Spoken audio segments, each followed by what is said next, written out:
Hi moms. Okay, this is like super important. I'm so excited to talk to you about this. This is about the main question I get from moms, which is, how do I stop my child from sneaking food? Oh my God, I get it. So let me tell you this. So how do you stop your child from drinking your bleach, right? How do you stop your child from running out into traffic, right? How do you stop your child from playing with sharp knives? I've been there and I get that it's hard. And now you're asking me, how do you keep the foods out of reach that you don't want your child to have? Well, I'm not gonna tell you how to do that. You don't need to know how to do that. You need to know why you should do that. Because it's the same reason. I don't need to tell you how to keep your child out of traffic. I don't need to tell you how to keep the bleach away from your child. I don't need to tell you how to keep the knives away from your child. Because you know to do that. But why do you know to do that? Because you know that those things are dangerous for your child. And so you'll figure out whatever you need to do to make sure your child doesn't have access to those things, right? So what I need to do, I'm sorry I'm getting super excited here, but I need to make you believe like you know that the foods that I've discussed before are poison to your child. They are dangerous to your child. And when you really get it, that food matters for your sensitive child, and while you are healing their ADHD brain, when you really get it, that what they eat is either medicine or poison, well then I'm gonna tell you something. You're gonna lock up the poison. You're not even gonna bring it into your house. Not only that, you're gonna have tons of quote unquote medicine around. What does that mean? That means that they're legal foods that they can eat. You're gonna have them accessible. You're gonna have them all over the place, because here's your job. You just need to do two things when it comes to food. You need to keep your kids satisfied, you need to keep them safe. Satisfied and safe. And now you're gonna go, well, how do I keep them satisfied? There's so many foods, Carolyn, that you're like, they can't have. Refined sugars, dyes, gluten, dairy, preservatives. I mean, that's so much, Carolyn. How am I gonna keep them away from that? Well, I'm gonna tell you. If you have the foods that will keep him satisfied, he will not keep begging for those poisonous foods, at least to his system, that he's not allowed to have. And so when you make sure that you have his yes foods, it is not so hard to get through the day. And here's the other thing. I would love for you to press pause in the next few seconds on this video, and I would like you to get a piece of paper, and I would like you to write down all the foods that your child eats over, the course of a week. Ready? Hit pause. You didn't hit pause, I already know that, because you're gonna keep going. But the thing is this, if you took one piece of paper, you could fill just one piece of paper, guaranteed, with the foods that your kids eats on a day-to-day basis. They don't eat that much, I'm sure of it. They're having either if it's their pizza, their chicken nuggets, or their mac and cheese, or their grilled cheese, or their chicken, or their rice. Maybe they have ice cream. Like seriously, those things they have for breakfast, lunch, and dinner most every day. It's probably just one piece of paper. We're not talking about this huge list that we need to now replace with our yes foods.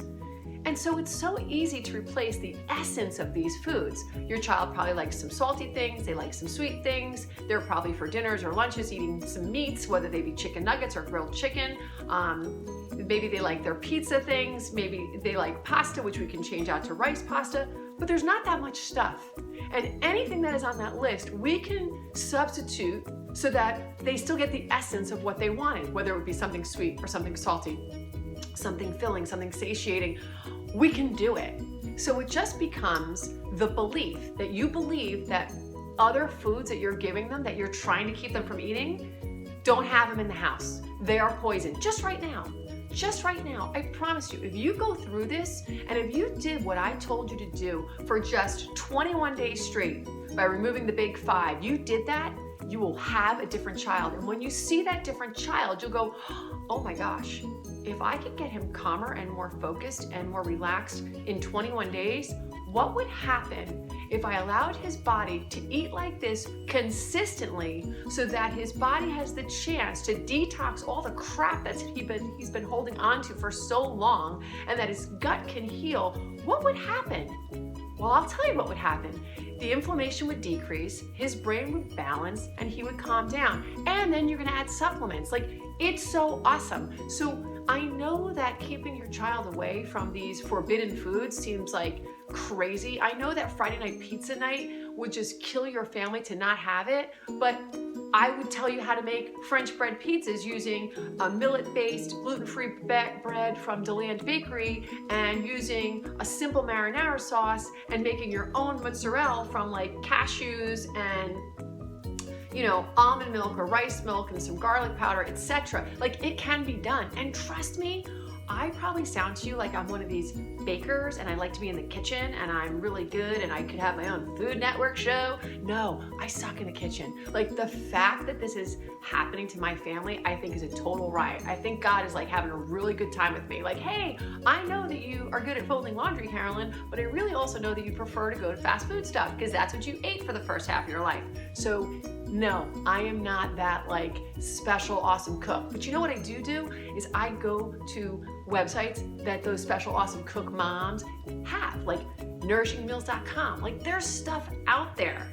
There's stuff out there, and I learn, and then I tweak recipes, and I'm all about efficiency. So I don't make like 5 chicken nuggets, I make like 50, and they're all legal, and I have them loaded in the house, and they open the fridge and they can find what they need. And you might say, oh, but now my kid can't have their chips, and they can have their quick grab bag stuff that I can throw in their lunches.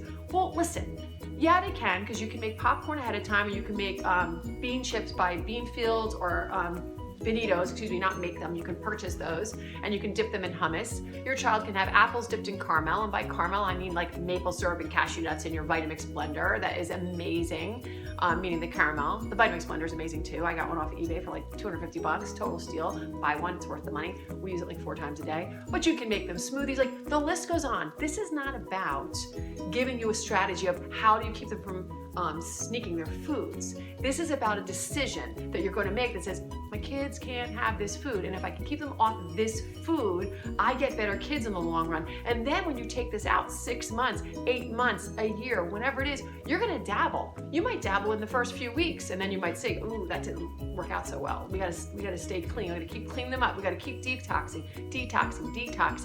And then after a while, you're like, oh, you want a slice of pizza? Go for it. And then in your house, like in mine, my 13-year-old will now say, oh, I can't have the slice of pizza because he had like an audition for a play and he had to sing a couple days later. He's like, I can't do that. My voice won't sound good.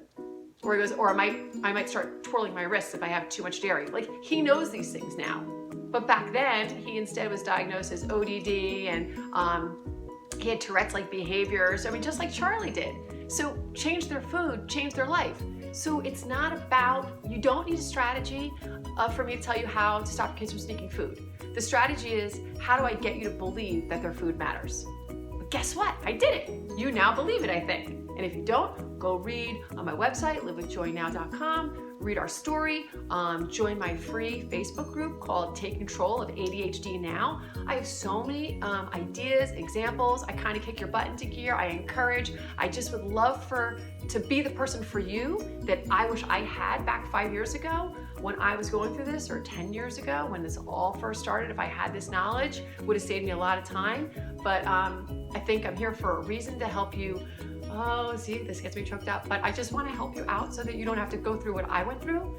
And if you are going through what I went through, I want to help you get out of it. And then you can change your family back, and you can just live so joyfully, and then you can share with somebody else, right? Awesome.